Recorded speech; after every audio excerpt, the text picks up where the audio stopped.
నమస్కారం కిరణ్ టీవీ ప్రేక్షకులకి స్వాగతం. నేను మీ గాయత్రి. ప్రస్తుతం మనతో పాటు ఉన్నారు ప్రముఖ ఆధ్యాత్మికవేత్త, జ్యోతిష పండితులు, ఇంటర్నేషనల్ అవార్డ్ గ్రహీత డాక్టర్ సుదర్శన్ శర్మ గురుగారితో మాట్లాడదాం. నమస్తే గురుగారు. నమస్కారం అమ్మా. గురుగారు, సాధారణంగా మనం టెంపుల్కి వెళ్ళి జాతకం చూపించుకున్నప్పుడు ఈ రాశికి ఈ దేవత, ఈ దేవుడు అధిపతి, ఈ దేవుడికి పూజలు చేసుకుంటే సరిపోతుంది అని అంటారు. గ్రహచార రీత్యా నిజంగా అలా ఉంటుందంటారా? ఈ సంవత్సరంలో ఏ రాశికి ఏ దేవత బాగా కలిసి వస్తుంది అని అంటారు, ఒకసారి తెలియజేయండి. మంచి క్వశ్చన్ వేసామమ్మా. విషయానికి వెళ్ళబోయే ముందు కాస్త ఆధ్యాత్మికంగా ప్రార్థన చేసుకుని విషయం తప్పకుండా. బీజాపూరగదేక్షుకార్ముకరుజ చక్రాబ్జ పాశోత్పల వ్రీహ్యగ్రస్వవిశానరత్నకలశాన్ ప్రోధ్యత్కరాంభోరుహ ధ్యేయో వల్లభయ సపద్మకరయ సృష్టోజ్వల భూషయాత్ విశ్వోత్పత్తి విపత్తి సంస్థితికరో విఘ్నేశ ఇష్టార్థదః. శ్రీ మహాగణాధిపతయే నమో నమః. అస్మద్గురు చరణారవిందాభ్యో నమో నమః. అస్మత్పితు శ్రీ భమిడి వెంకట సుబ్రహ్మణ్య శర్మ పాదారవిందాభ్యో నమో నమః. ప్రధానంగా తీసుకుంటే ప్రతి రాశికి కూడా రాశ్యాధిపతులు ఉంటారమ్మ. ఉదాహరణకి మేషరాశిని తీసుకుంటే మేషరాశికి అధిపతి మనకి కుజుడమ్మ. అదేవిధంగా వృషభ రాశిని తీసుకున్నాం అనుకోండి, వృషభ రాశికి అధిపతి శుక్రుడు. అదేవిధంగా మిథున రాశి తీసుకున్నాం అనుకోండి, మిథున రాశికి అధిపతి బుధుడు. అదేవిధంగా కర్కాటక రాశి వారికి తీసుకున్నాం అనుకోండి, కర్కాటక రాశికి అధిపతి చంద్రుడు. అదేవిధంగా సింహరాశి తీసుకోండి, ఈ సింహరాశికి అధిపతి రవి. అదేవిధంగా కన్యారాశి తీసుకుంటే కన్యారాశికి అధిపతి బుధుడు. అదేవిధంగా తులారాశికి తీసుకుంటే తులారాశికి అధిపతి శుక్రుడు. అదేవిధంగా వృశ్చిక రాశి తీసుకుంటే వృశ్చిక రాశికి అధిపతి కుజుడు. అదేవిధంగా ధనుర్రాశి తీసుకుంటే ధనుర్రాశికి అధిపతి గురుడు. అదేవిధంగా మకర రాశి తీసుకున్నాం అనుకోండి, మకర రాశికి అధిపతి శని. అదేవిధంగా కుంభరాశి తీసుకున్న కుంభరాశికి అధిపతి శని. అదేవిధంగా మీనరాశి తీసుకుంటే మీనరాశికి అధిపతి మనకి గురుడమ్మ. ఈ విధంగా 12 రాశులు సంబంధించి 12 రాశులు, వాటికి సంబంధించిన రాశ్యాధిపతులు.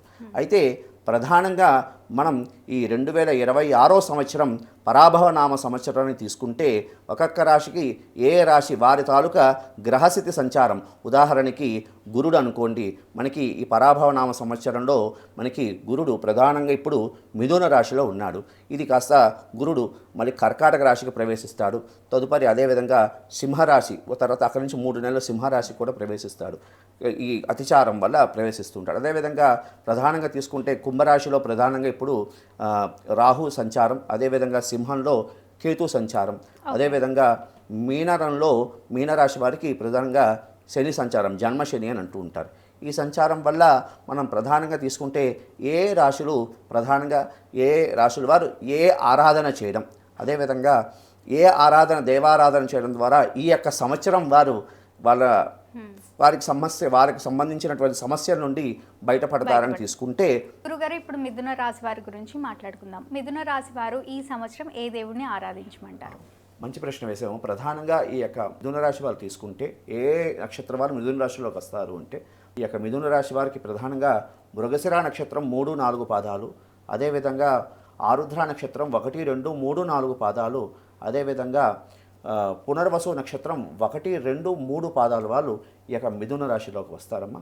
ప్రధానంగా తీసుకుంటే ఈ మిథున రాశికి మనం ఇందాకే చెప్పుకున్నాం కదా, మిథున రాశికి అధిపతి ప్రధానంగా బుధుడమ్మ. ప్రధానంగా మిథున రాశికి అధిపతి బుధుడు.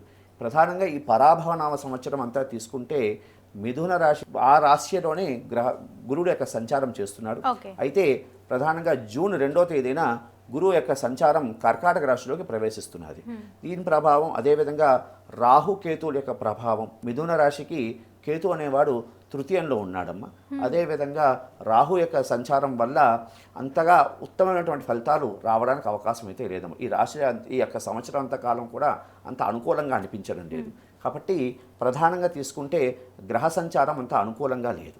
కాబట్టి ఈ యొక్క మిథున రాశి వారు ఈ సంవత్సర కాలం అంతా కూడా ప్రతినిత్యము కూడా నవగ్రహ మందిరంలో అంటే నవగ్రహ దేవాలయంలో నువ్వుల నూనెతో దీపారాధన చేస్తూ వారి యొక్క అభీష్టం ఏముందో అది చెప్పుకోవాలి. అదేవిధంగా రావి చెట్టు, వేప చెట్టు కలిసినటువంటి దాన్ని అశ్వత్థనారాయణ వృక్షము అంటారమ్మ. అశ్వత్థనారాయణ వృక్షం వద్దకు వెళ్ళి అక్కడ దీపారాధన చేయడం ద్వారా ఉత్తమమైనటువంటి ఫలితాలు కలుగుతాయమ్మ. అంటే వారి యొక్క గ్రహదోషం అనేది కొంతవరకు తగ్గడానికి అవకాశం అనేది ఉంటుంది. అదే ప్రధానంగా తీసుకుంటే ఈ యొక్క సంచారం, గ్రహ సంచారం వల్ల ప్రధానంగా మిథున రాశి వారు ఎక్కువగా ఈ యొక్క సంవత్సర కాలం అంతా కూడా నారసింహస్వామి ఆరాధన చేయడం ద్వారా ఉత్తమమైనటువంటి ఫలితాలు కలగడానికి అవకాశం ఉంటుంది. నారసింహస్వామి సంబంధించి నరసింహస్వామి ఆరాధన చేయడం ద్వారా ఉత్తమమైనటువంటి ఫలితాలు కలగడానికి అవకాశం అనేది ఉంటుందమ్మా. ప్రతి మంగళవారం కూడా అవకాశం ఉన్న వాళ్ళు కాస్త వడపప్పు పానకం నరసింహస్వామికి నివేదన చేస్తూ, అవకాశం ఉన్నవారు లక్ష్మీ నరసింహ కరావలంబ స్తోత్రము ఈ విధంగా స్వామివారి స్తోత్రము పారాయణ చేస్తూ దీపాన్ని కూడా ఉత్తరం వైపు దీపం పెట్టడం ద్వారా ఉత్తమమైనటువంటి ఫలితాలు కలగడానికి అవకాశం ఉంటుందమ్మా. అదేవిధంగా వీరు అవకాశం ఉన్నవాళ్ళు నవగ్రహ శక్తి ఉన్నవారు నవగ్రహానికి శ్రావణం చేసుకోవడం ద్వారా ఉత్తమమైనటువంటి ఫలితాలు కలగడానికి అవకాశం ఉంటుంది.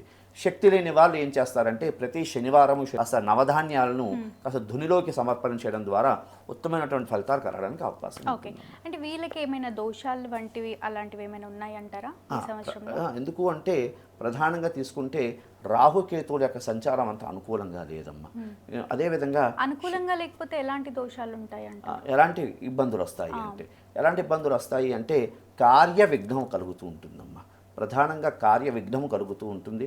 అదేవిధంగా ప్రధానంగా తీసుకుంటే ఈ శని సంచారం, శని కూడా వీరికి అంత అనుకూలంగా లేడు కదా తల్లి.